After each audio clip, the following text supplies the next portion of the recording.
Good afternoon, boys and girls, and thank you very much for tuning in to episode 80 of Love at First Scent with me, Persolaise, coming to you live from YouTube. If you haven't already subscribed to my channel, please consider doing so. Please give me hearts, thumbs up, likes, ask questions, whether you're watching live, or leave a comment, or whether you're watching the recording. I always try to get to all of the comments as quickly as I can.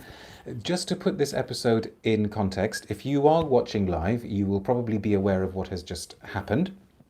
I'm about to do a sort of best of video, but this time not focusing on a perfumery ingredient, but best from a brand. We're going to look at my top 10 favourite perfumes, the perfumes that I consider to be the best from the brand Frederic Malle. But I have just done a separate video on Portrait of a Lady and The Night, because I consider them to be joint #1 perfumes from the brand. And because I keep mentioning Portrait specifically in lots and lots of other contexts, I thought it deserved its own video. So I'm cheating a little bit, and I'm saying my favourite Frederic Malle perfumes, the ones that I think should be on the #1 spot, are Portrait of a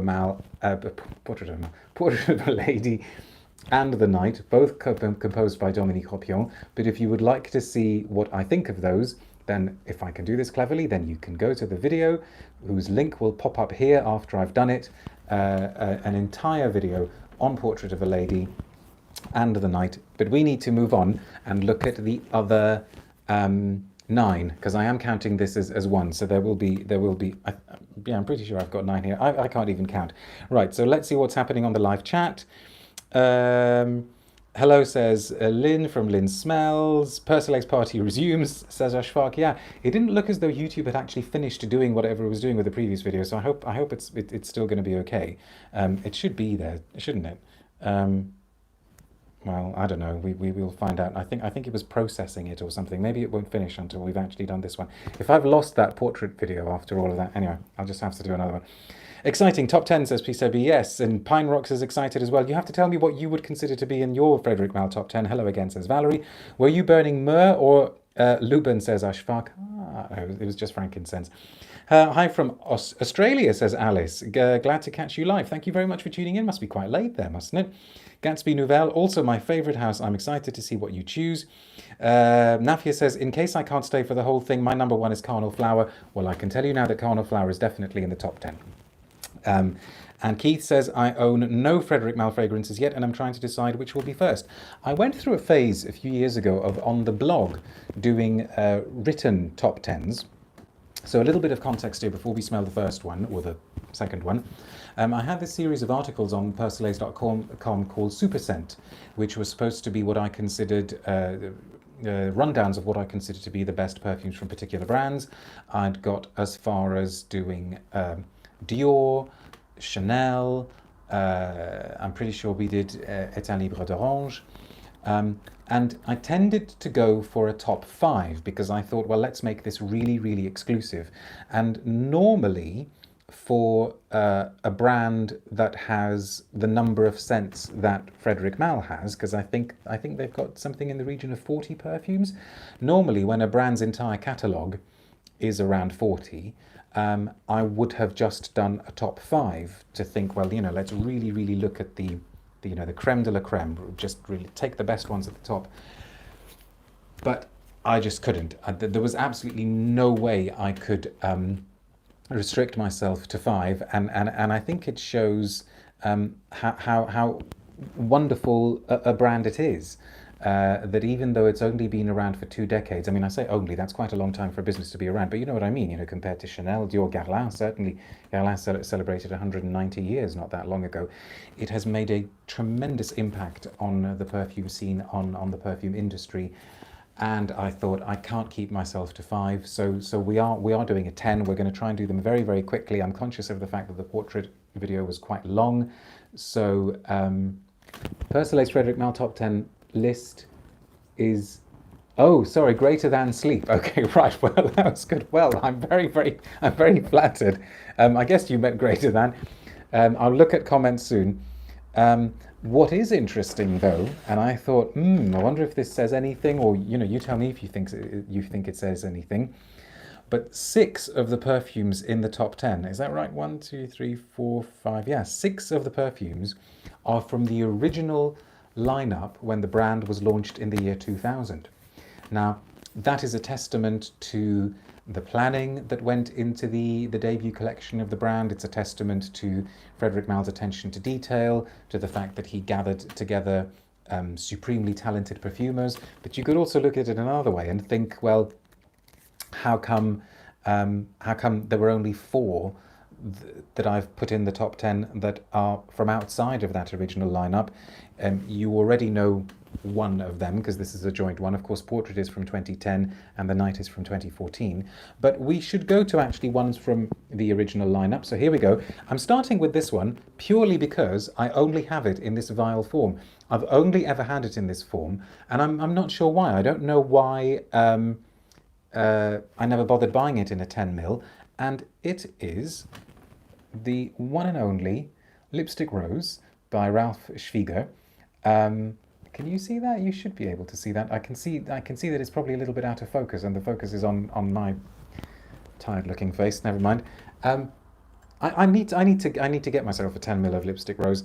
Lipstick Rose never ever fails to make me laugh, just smile with delight. In fact, Ralph Schwieger tends to be the only perfumer, or one of very, very few perfumers who can make me do that. He also did Fils de Dieu or for Etain Libre d'Orange, the steamed rice one, and the one that had a different name before they changed it to that. Some of you will know what I'm talking about. And that makes me laugh as well. And he has this incredible ability to put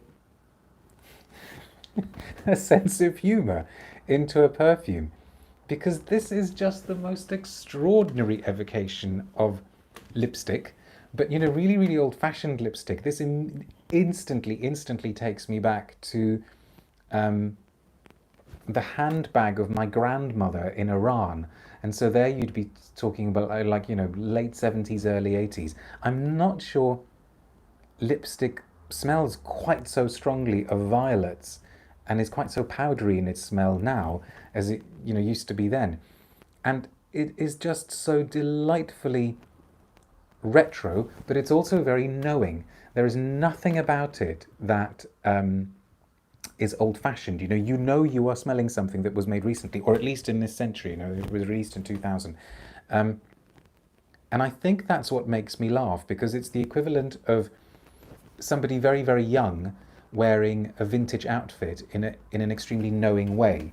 Being completely aware of what they're doing, being completely aware of the effect they're creating.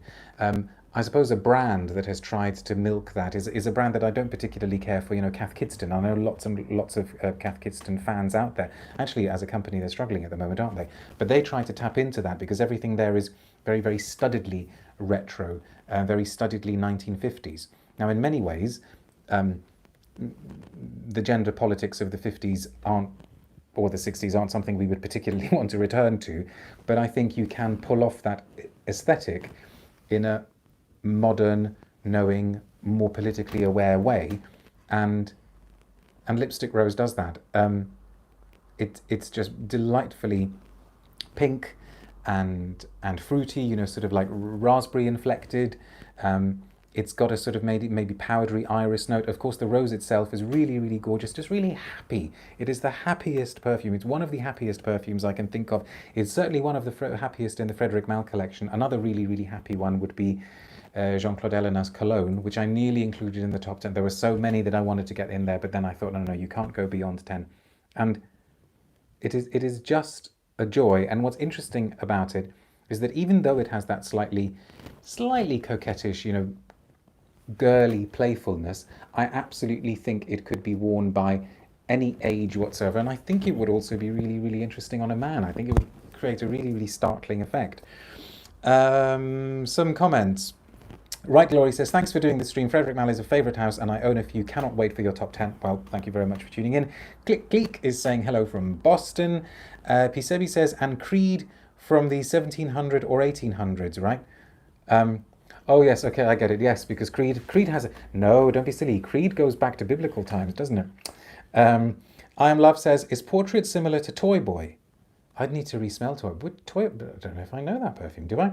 Reza says, I'd rather watch you than internet flicks. Well, that's very kind. Thank you very much. Gatsby Nouvelle says, En Passant isn't one that's talked about a lot, but it's my favourite, along with Portrait of a Lady. I love the lilac. Ashfaq says, oh, Ashfaq is laughing, yeah. Lolita says, this reminds me of Rose Pompon of Annick Goutal. What do you think about it, please?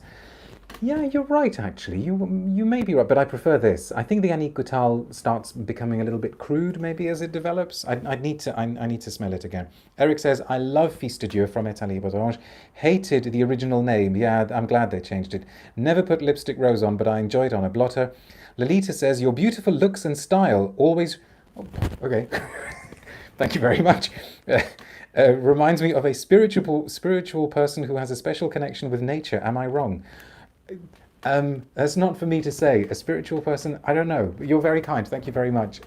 Let's talk about perfume. I'm going to start blushing now. Reza says, Carnal... Okay, this is Reza's favourite. Carnal Flower, Portrait, Musc Ravageur, Vetiver Extraordinaire, Noir Epices, Géranie pour Monsieur, Lys Méditerranée, Superstitious, bigger out for me. Okay, there's going to be some overlaps. Hello again from Virginia, says Catherine. Thank you very much for tuning in. Vladimir says, Whack Pack loves you, love the... I'm still not there. He is blushing, says Ashfaq. I kind of am, I think. Okay, Sailor Boy. Ooh, okay, Sailor Boy says, there's something sour about Lipstick Rose that I wonder if it's the grapefruit. Yeah, it may well be. It may well be. You're right, but it's beautifully held in check, isn't it? And Right Glory says, my top 10s are Une Rose, Carnal Flower, Music for a While. I struggled with that one. Anyway, Roseanne Queer, okay. French Lover, Portrait of a Lady, Promise, Dries Van Noten, Lys Méditerranée, and Iris Poudre. And I hope Iris Poudre makes an appearance. My first ever Mal says I keep forgetting it's you, Nafia. What's abstract nuffs? As in abstract Nafia. Your first ever Mal was Iris Poudre. Well, tell you what, why don't we do that one now? Because yes, absolutely, it is in my top 10. Again, another one from the original lineup, composed by the near-legendary Pierre Bourdon, who gave us Kouros for Yves Saint Laurent, and Cool Water for Davidoff. There you go. I've only got it in this form. By the way, speaking of where these perfumes come from, I sometimes forget to say it in the videos, but always in the video description, I say where the bottles have come from.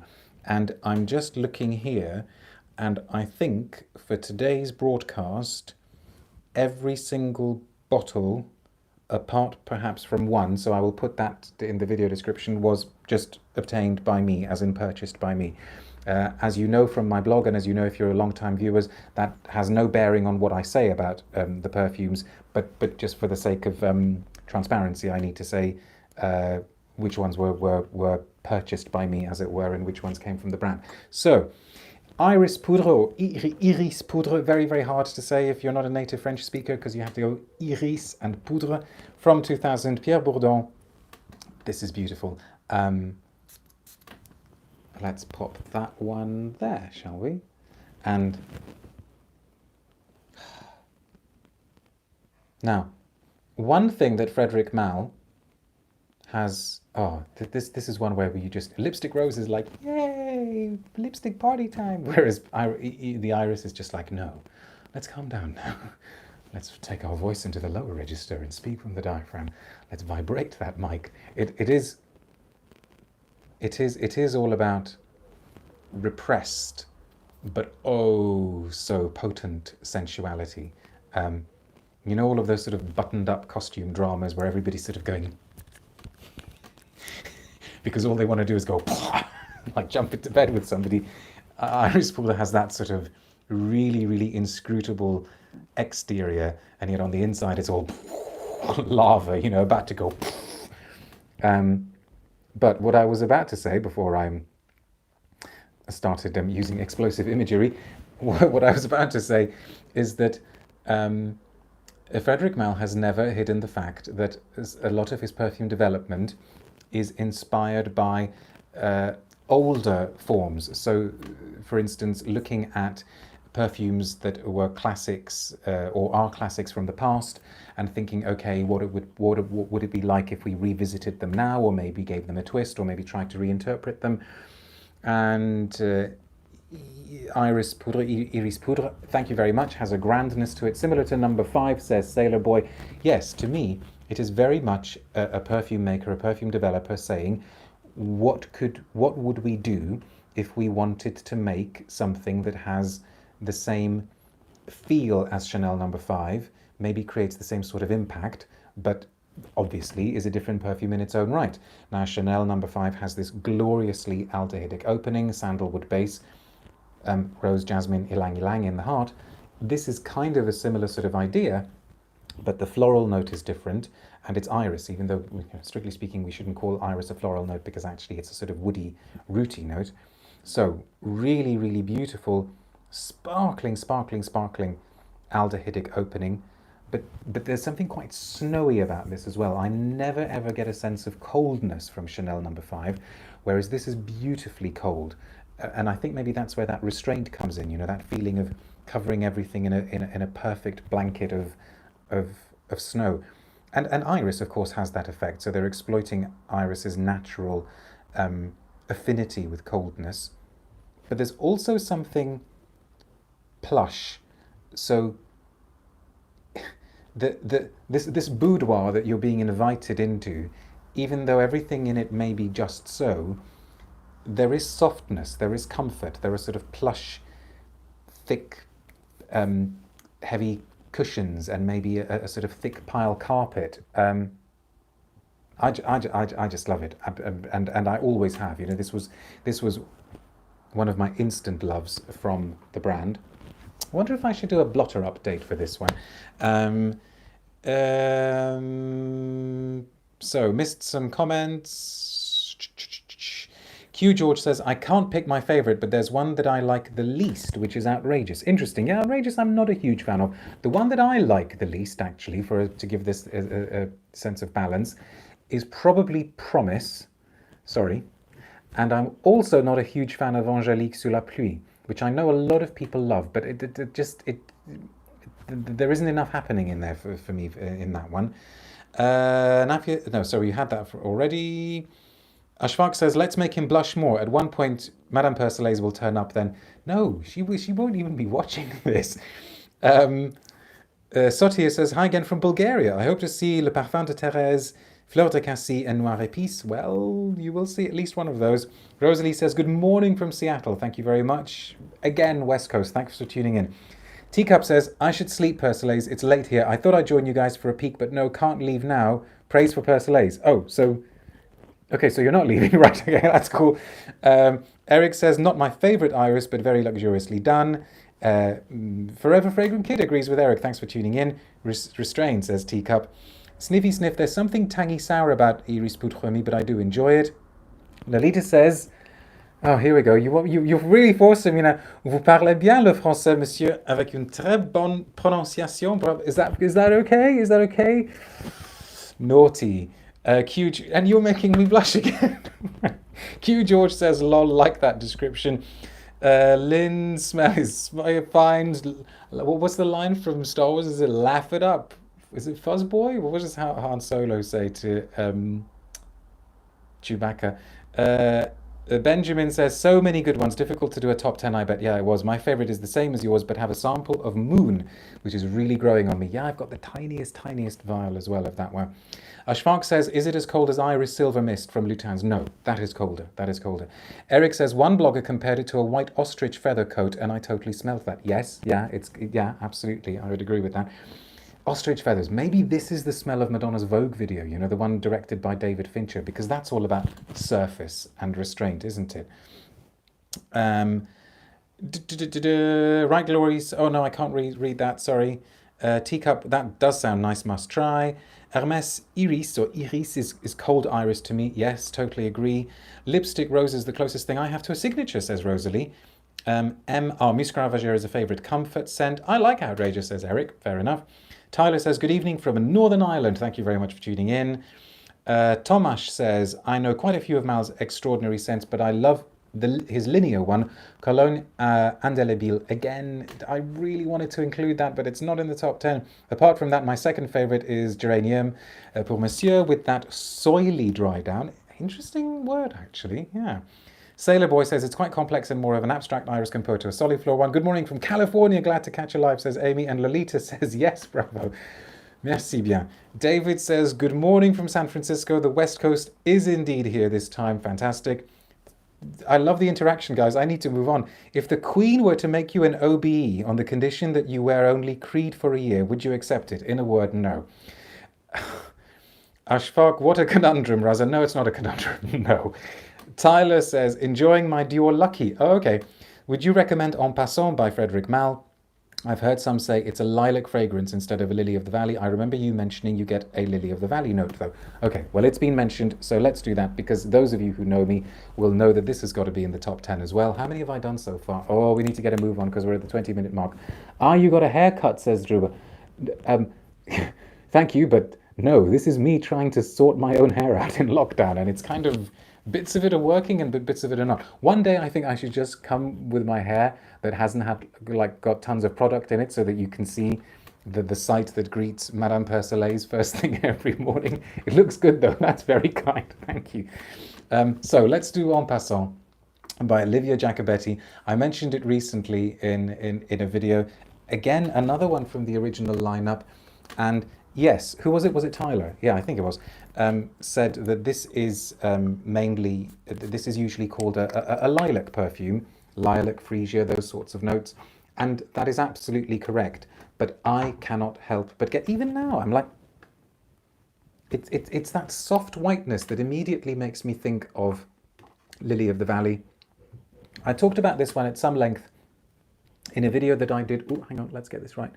In a video that I did not that long ago, where I was talking about my favorite perfumes that make me think of the outdoors. So maybe what I could do is link to that one there. How many am I going to be linking to now? By the way, speaking of links, I've been fortunate enough to interview Frederic Malle a couple of times and to see him speaking a few times, and I've posted transcripts, you know, the sort of articles of the interviews on my blog. So what I'll do is I'll link to them in the video description below, because he's always very, very interesting to listen to about his work. He's always very articulate. He's always very, very precise.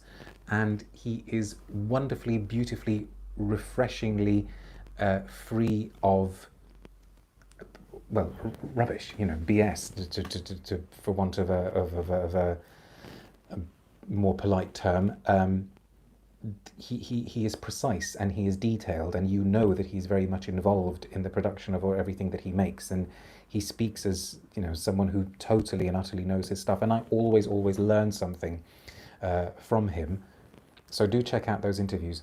This is just the most perfectly named scent. It really is like walking along, you know, past some gorgeous meadow, because it's got a really, really well handled marine note with a kind of salty cucumbery inflection, and then it goes into those floral aspects, lilac, freesia, for me lily of the valley as well. But what is fantastic about it is that it really feels as though you are just catching those smells. That's why En Passant is such a beautiful name for it. It's not burying your head into a bouquet. It's you being seduced by these smells in the distance. You know, the smell is flirting with you, and it comes to you down on the wind, and you sort of walk away, and then it catches you again and finds you again. It's gentleness, so well handled, and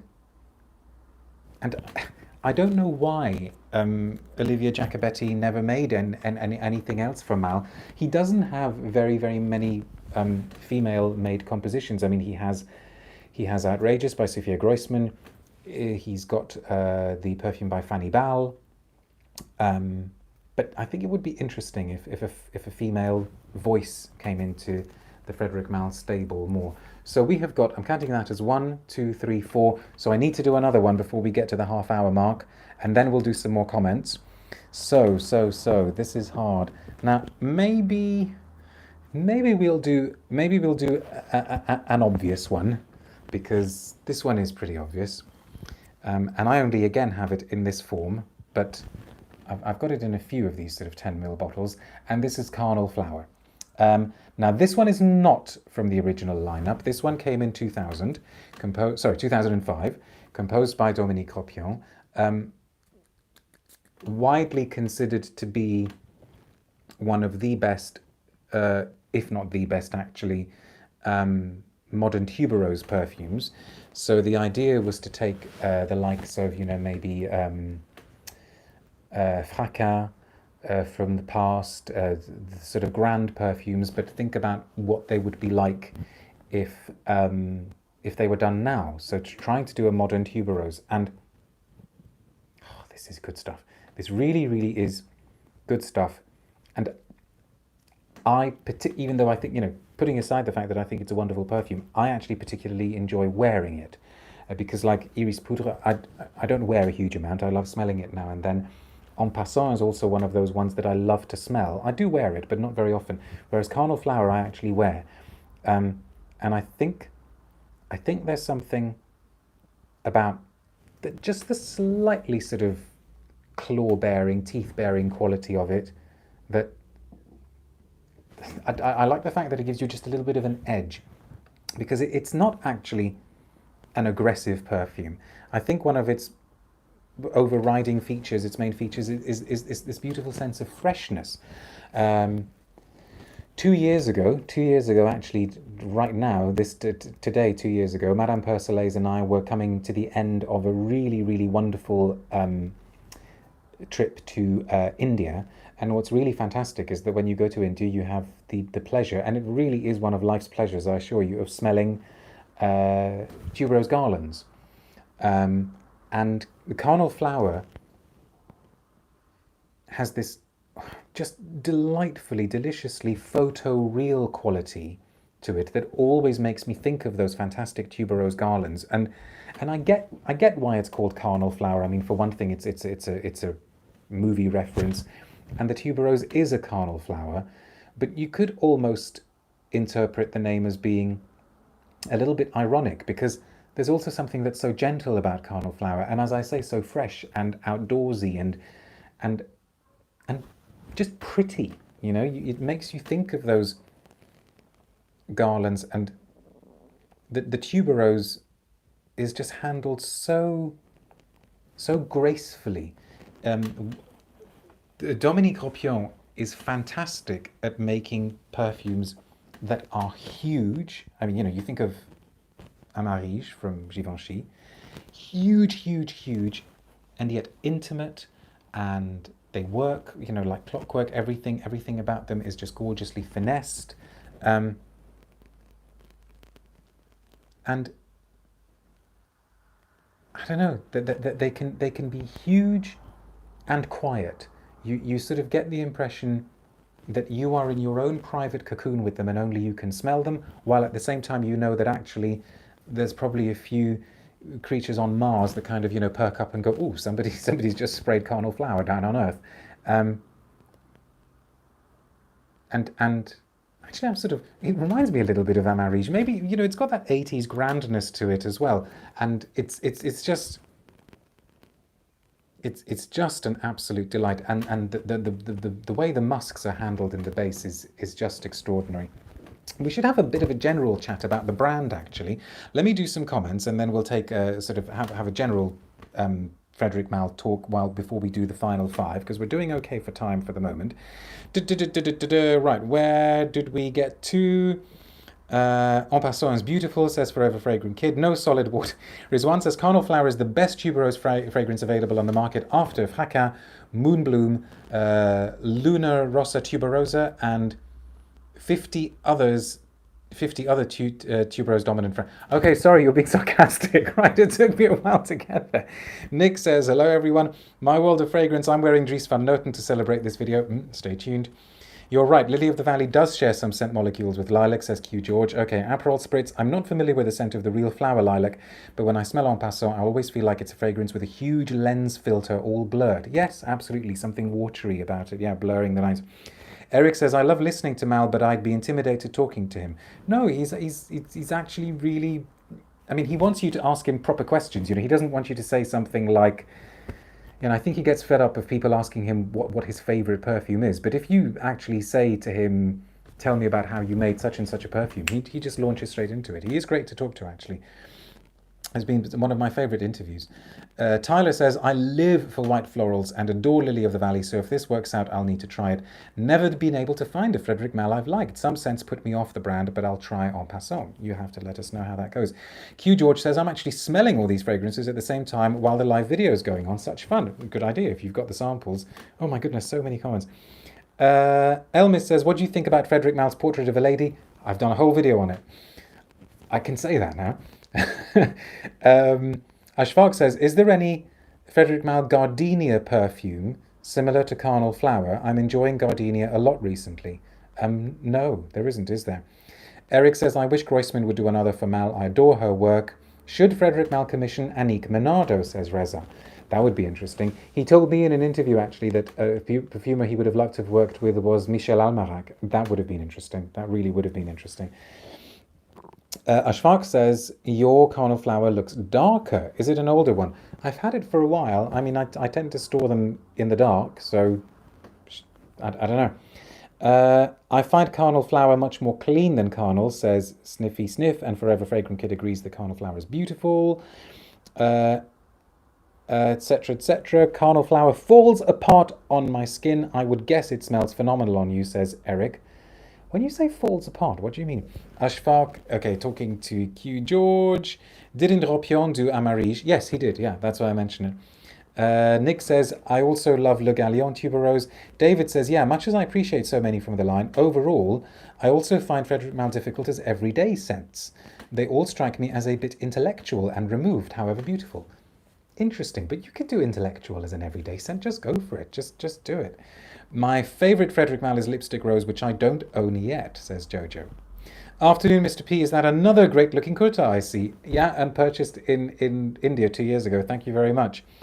And I own a very old bottle of Amarige, says Right Glory, and it is my first tuberose love. Interesting. So, at kind of the halfway mark, hopefully we've gone a little bit beyond the halfway mark, I will say thank you very much for tuning in or watching episode 80 of Love at First Scent with me, Persolaise, where today we are looking at my top 10 favourite perfumes from Frederic Malle. There will be a full video description a little while after the video is finished uploading. Please subscribe to my channel if you haven't already done so. Please give me hearts and thumbs up and likes wherever you're watching. Please spread the word about the channel, and please leave a question or a comment at any time. I usually get round to all of them. I'm conscious of the fact that this chair is getting a bit creaky. I need to sit up straight. So, Frederic Malle as a brand. Somebody in the last video that I did just about an hour ago when I was doing the Portrait of a Lady video said, do I think that Frederic Malle as a brand have got too many perfumes or not enough? I think I'm going to go for the sort of Goldilocks answer and say that at the moment I would say that the number maybe is just right, but I can see how as a brand, maybe for the last year or 2 years, they've probably been thinking, okay, where do we go with this? After the acquisition by Estee Lauder, because as I'm sure you're aware, it's Estee Lauder that now own Frederic Malle, although he himself is still the creative driving force as far as I know. There were lots and lots of ancillary products that were made, so suddenly there were a lot more shower gels and body lotions and different size bottles, you know, the different travel sizes. The marketing blurb changed, and there was a lot sort of going on and lots of things being pushed out, more candles, I think, limited edition bottles, etc, etc, etc.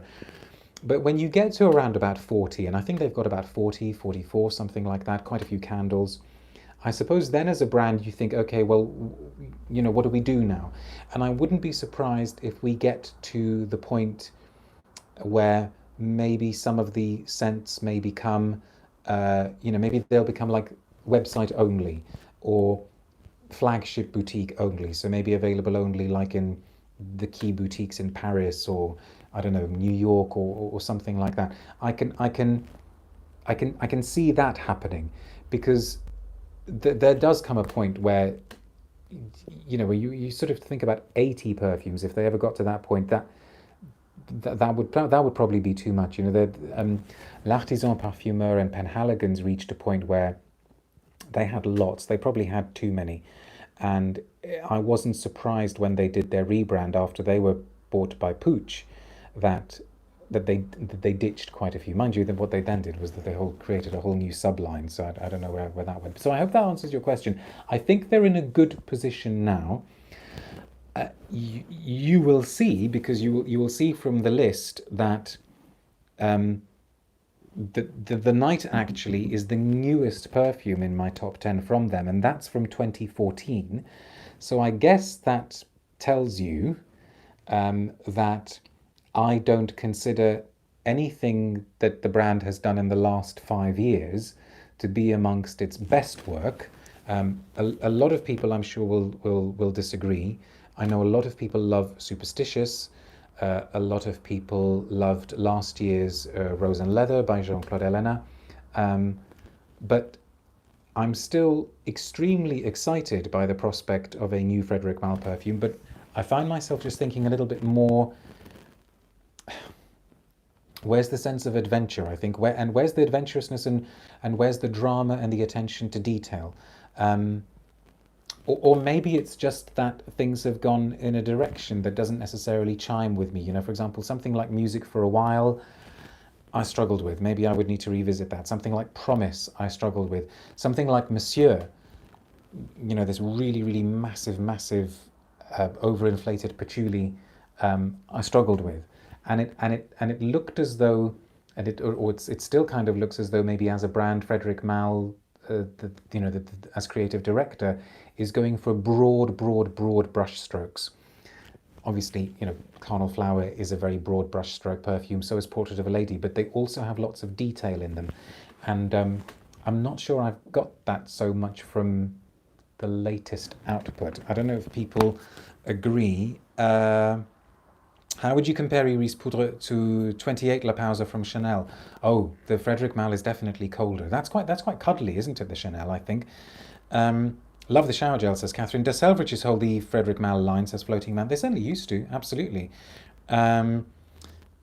Sentient Man says, yes, that could happen, like what Serge Lutens did. Yeah, I can see that happening. Q George says, hope they won't follow the path as current Guerlain is going. I love Superstitious, says Eric Brandon, and Rose and Queer too. See, yeah, so there you go. It's obviously doing it for some people. I would like new Frederic Malle releases, says Reza, made by Annick Menardo, Michel Almarac, Christopher Sheldrake, and Fabrice Pellegrin, maybe Mark Buxton. Well, Christopher Sheldrake, that's not going to happen, because obviously he is Chanel and he's just allowed to make the perfumes for Lutens. I don't see that happening. Fabrice Pellegrin might be an interesting one. That would be interesting. And Mark Buxton as well. Okay, so let's go down to the last 5, and by that I absolutely don't mean the worst 5. I'm trying to think what I should save for the very, very last one. Ooh. Okay, let's do this then, because it's been mentioned a few times, I should say. Just because we'll do this one now, just because it's the last one that I've got in the 10ml bottle. The others are all proper bottles. So this is Musc Ravageur, composed by Maurice Roussel, and I'm just looking. Yeah, that's again one of the ones from the original lineup in 2000. I can't ever now wear Musc Ravageur or smell Musc Ravageur without thinking of one time when I was in a cab. Actually, I was going from home to our nearest train station, because I was probably going up to London for some perfume event or something. My gosh, the thought of going up to London seems like something that, you know, you used to do in the olden days.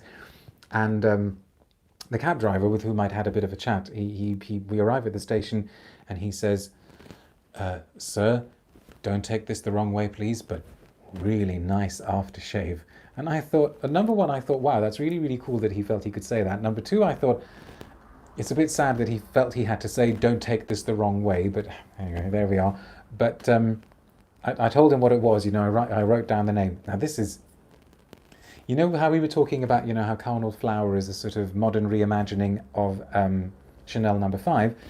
Musc Ravageur is very, very openly, very overtly a modern reimagining of Guerlain's Shalimar. So it's a huge, huge amber composition, but it's also just wickedly animalic. It's got a massive civet-like note, really, really animalic musks, but it's also gorgeously sweet, you know, with things like tonka bean and benzoin and vanilla. And, oh, sorry, that is, you can hear my stomach now. Persolaise is hungry. Persolaise is having dinner after this. And I've got to prepare a pavlova for Easter Sunday lunch for tomorrow. But I'm just making the meringue. I'm not adding the fruit until tomorrow. Don't worry. I know what I'm doing. And it's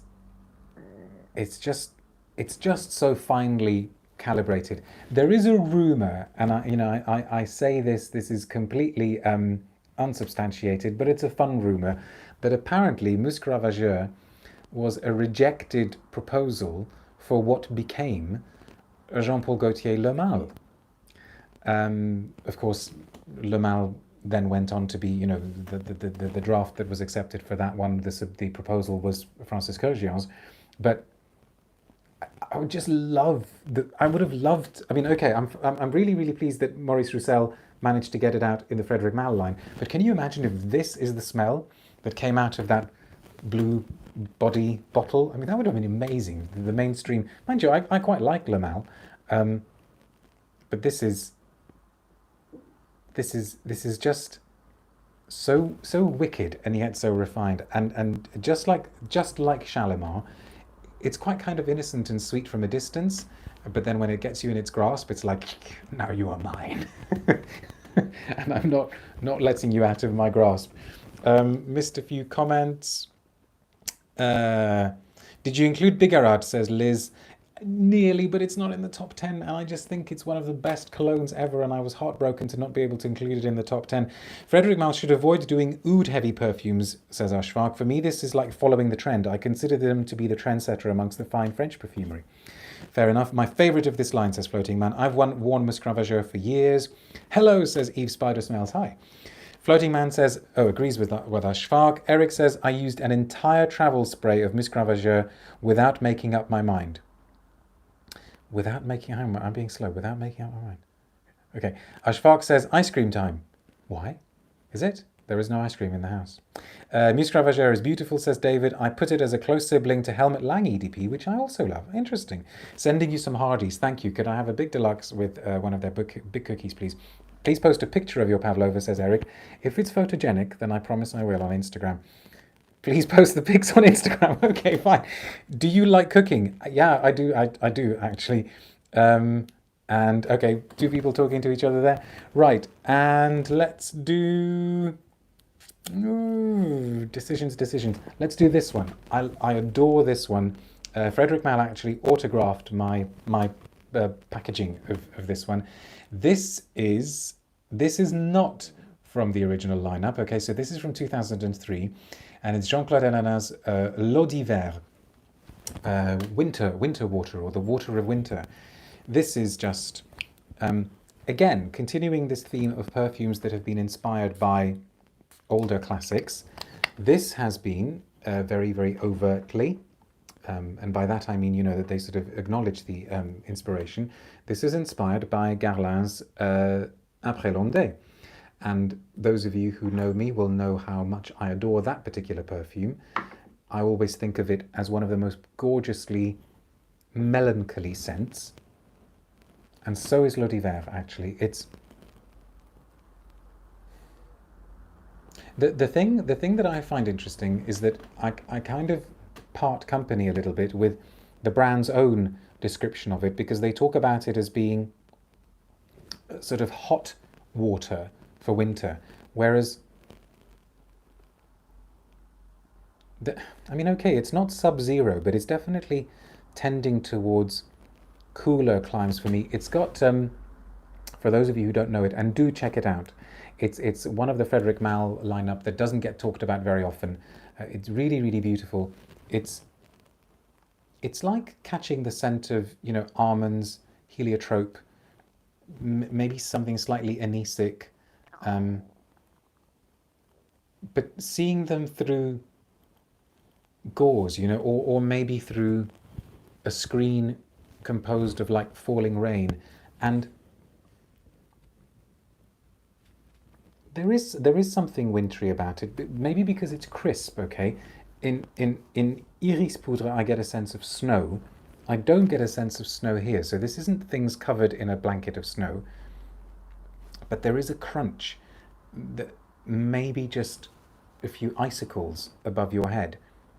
And there is a sense of everything going into hibernation for a while, you know, things sort of stopping. It's a very, yeah, it's a very time-stopping, clock-stopping perfume, and also very, very, very subtle.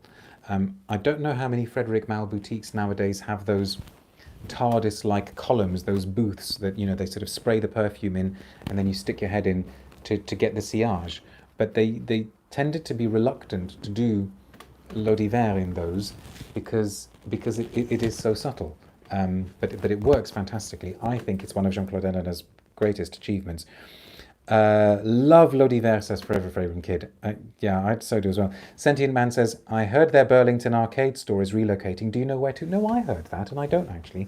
Hopefully, we'll get some information when things get going again. Gatsby Nouvelle says, l'eau d'hiver, I was hoping that would make an appearance. Paul and Joe Blanc is similar, says, oh, I don't know that one. For me, l'eau d'hiver feels like slipping on a cashmere sweater on a foggy day.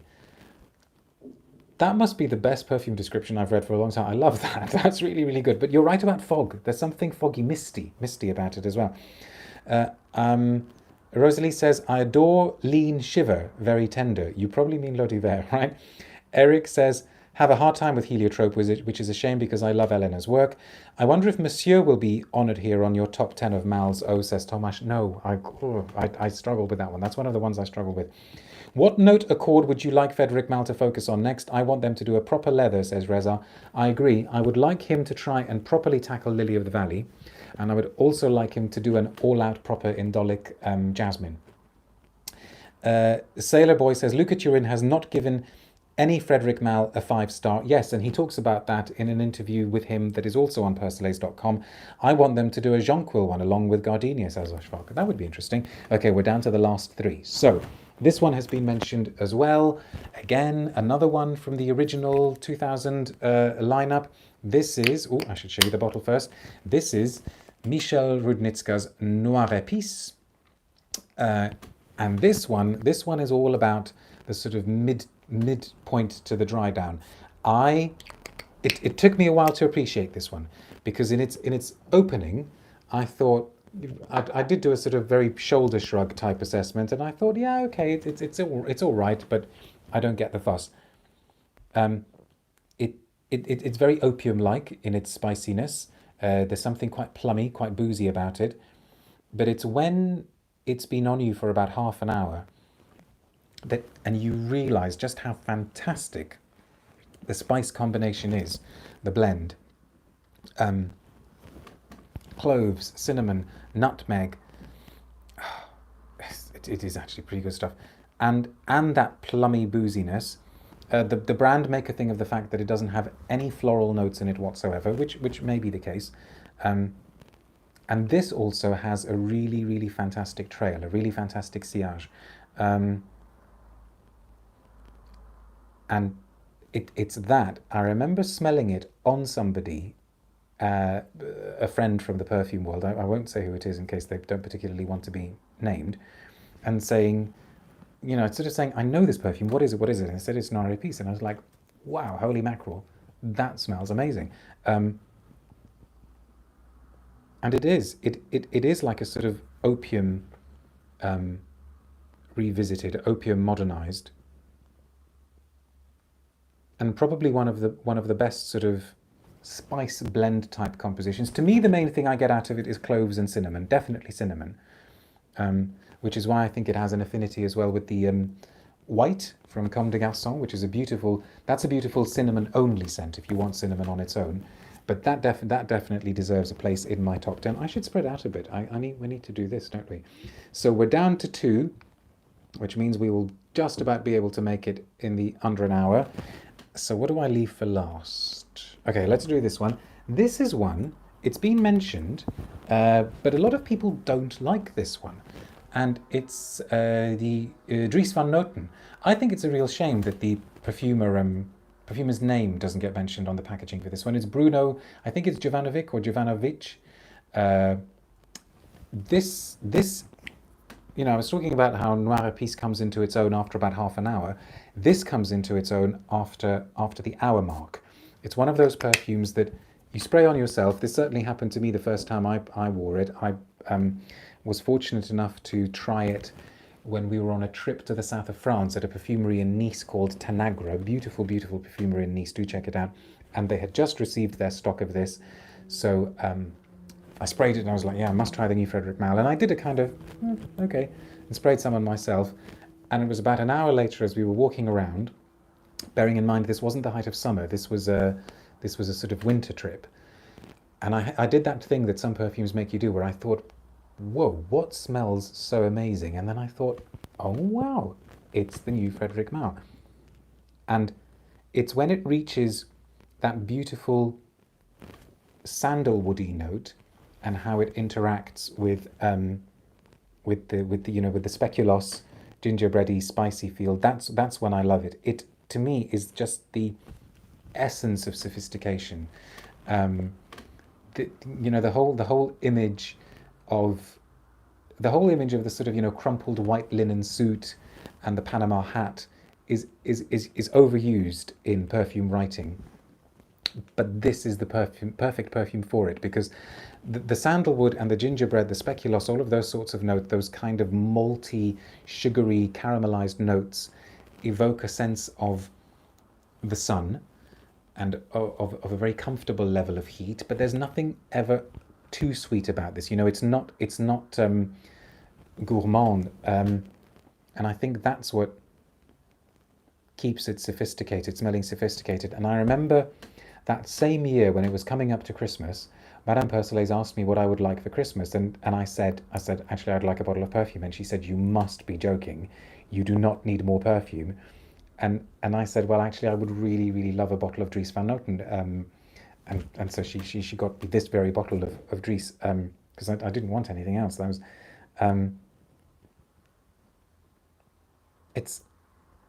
you can see the biscuits being broken, and it's really, really curious how something so comforting and so evocative of childhood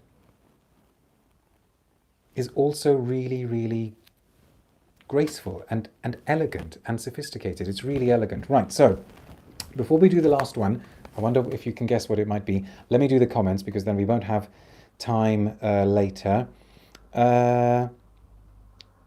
Like you said, struggling here, says Rosalie. I wonder if you mean with the new ones. Hello from Germany. Hope I haven't missed a lot. Well, you kind of have. We're nearly done, but you can watch afterwards. 10 have 4 stars from Luca Turin, says Sotir. Okay, did I miss Portrait of a Lady? Yes, it has its own separate video. It's so cool that I can say that now. I would like Frederic Malle to do tobacco or whiskey, says Right Glory. Okay. I really want a bottle of Noir Epices, says Eric. I love collecting perfumes. Your perfume knowledge is so vast. Thank you for sharing it. Clickly. Thank you very much for watching and for saying that. I have Comme des Garçons White, says Forever Fragrant Kid. Isn't it just fantastic? The sandalwood one, says Ashfaq. Yes, I love Dries Van Noten, says Eve Spider Smells. Dries on a scarf lingers to somewhere wonderful. Couldn't agree more. I adore Une Rose and Lipstick Rose. Portrait of a Lady smells too churchy for my taste. Fair enough. Dries Van Noten is amazing. My mum thinks it smells like baby vomit, says Eve Spider Smell, but I love it. The sandalwood is gorgeous. Saeed Al-Khalili says, I detect jasmine in Dries Van... Yeah, possibly. Oh my god, I need that one, says Teacup. I love sandalwood cookie perfumes. Le Parfum de Thérèse will be number 1, says... Well, number 1 is Portrait. Parfum de Thérèse nearly made it, but again, it's one of the ones that I didn't include. Druba says, I hope to get to sample this line so I can follow along with this video. Luckily, I have smelt Musc Ravageur. Ashfaq says, any similarities with 5 o'clock or gingembre? No, that one is way more gingery, actually, more fizzy. Druba says, Dries Van Noten too, so beautiful. Reza says, my family is sick of me and my perfumes. Just join us then. They think Abbey Rouge smells like Pack Cola, if you remember that. No, Pack Cola. I don't remember that at all. Okay, so thank you very much for your patience. Thank you very much for tuning in to this episode of Love at First Scent, where we have been looking at the top 10 perfumes of Frederic Malle. Portrait of a Lady and The Night got their own video, to which you will find a link in the video description below, because they are joint number 1. But the rest are not in any particular order. But I could not... the green cola, aka Piccola, says Druba. No, I don't remember that at all. I couldn't do a Frederic Malle top 10 without mentioning this. One that actually gets mentioned very rarely. And it's Une Fleur De Cassie, again from Dominique Ropion, again from the original lineup, the original 2000 lineup. Very, very interesting, very telling. I don't know whether it's telling actually, but it is interesting. When you go on the Frederic Malle UK website, almost all of the perfumes have got a sort of 1-line or 2-line blurb on them, but this has nothing. I hope that doesn't mean it's being ditched. Maybe it means they're working on a new description. If you haven't tried this, actually, as it's the last one, I'm gonna do it on skin. Oh no, let's do it because I want to develop it properly on the blotter. If you haven't smelled this Frederic Malle, or if you really need to check this one out, because this is the most gorgeously, unashamedly retro one. For a while, Frederic Malle, the website said that it's the perfume for connoisseurs, and I think actually the packaging had that on the blurb at the back that it's for connoisseurs. Oh, it's just heartbreaking, and it's again another Ropion masterpiece. Now, disclaimer: I have never smelt a Cassie flower. All I have read is descriptions of them and the fact that they're sort of violety, honey-like, narcissus-like, animalic, quite pungent, maybe, and all of that is here. But there's also a beautiful powdery note. There's a really fantastic narcissus note running through. That kind of gives it an animalic facet. I saw somebody use the word animalic just now, but this is a time portal perfume, okay? And maybe that's why it doesn't get a huge amount of attention, because it's probably the least modern smelling of them, even though it does smell modern in a way, because maybe again because Ropion manages to make all of these heavy things feel effortless. That's his particular trick, I think. You feel like you're wearing a lot, but you're never bogged down. You never feel as though the perfume is wearing you. There's a gorgeous aldehydic aspect to it. Maybe that's where the powderiness comes in, something sparkling. And it's a symphony, you know, that's the word we should use. Carnal Flower is very much tuberose. Portrait of a Lady is very much rose. En Passant is, you know, lilac, freesia, lily of the valley, whatever. But oh, and yes, mimosa. Sorry, yes, Q George, absolutely. But this is the most gorgeous bouquet, and it very often makes me think of Estee Lauder's Beautiful, which I believe was Sophia Grossman as well, because that's another one of these perfumes that's just this fantastic bouquet. You know, it's somebody like handing you the most gorgeous bouquet, and you bury your face in it, and you get nature making this fantastic perfume and building the most heart-stopping accords right under your nose, and that's what this is. It is one of Perfume's great symphonic bouquets. It's just, if you haven't tried it, you really need to get some kind of little vial, you know, either a 5 ml vial or something, because it's just haunting. And yeah, absolutely, thanks for saying mimosa, because of course mimosa has a buttery, milky, powdery quality to it as well, and that comes across. Right, so let's do the final comments. That one can get quite animalic on some skin, especially those who love spicy food, says Ashfaq. Interesting. Love Fleur de Cassie, Eric says. Sentient Man, has he ever discontinued anything? I don't think he has. Quite unique if that's the case. No, not yet. But, you know, 20 years, I guess you wouldn't have discontinued. Mind you, Hermès, I don't think have ever discontinued anything. They may have had some limited editions, but they still have everything. And I think Jean-Claude Elena was when he was there, was very keen for nothing to ever be discontinued. Valerie says, no French Lover. What do you think of that one? I, again, nearly made it. Of course, if you're watching in the States, North America, French Lover is what you know as Bois d'Orage, I think. Couldn't include them all. I love the Galbanum opening of that one. I have to revisit this one, says Forever Fragrant Kid. Great list, says Sotir. Thank you very much. The green cola called Pakola in UAE. I thought if you had Pakistani friends, they may have introduced to it. I'm sure you'll find it in. I don't remember that at all. I need to ask. Okay, so huge thanks for tuning in. Please look after yourselves. Lots of thank yous coming in. Thank you very much. Please consider subscribing to my channel if you haven't already done so. Give me a few hours to do the video description. Oh, I overslept to join on time. I'm just tuning in from Seattle. Oh no, never mind. Please give me a little while to upload the sort of full video description with links to various things and links to other videos and Frederic Malle interviews. But again, for those of you who are celebrating Easter, a very, very peaceful and happy Easter. Thanks very much for watching. Stay safe, and I will see you again soon. Take care. Bye.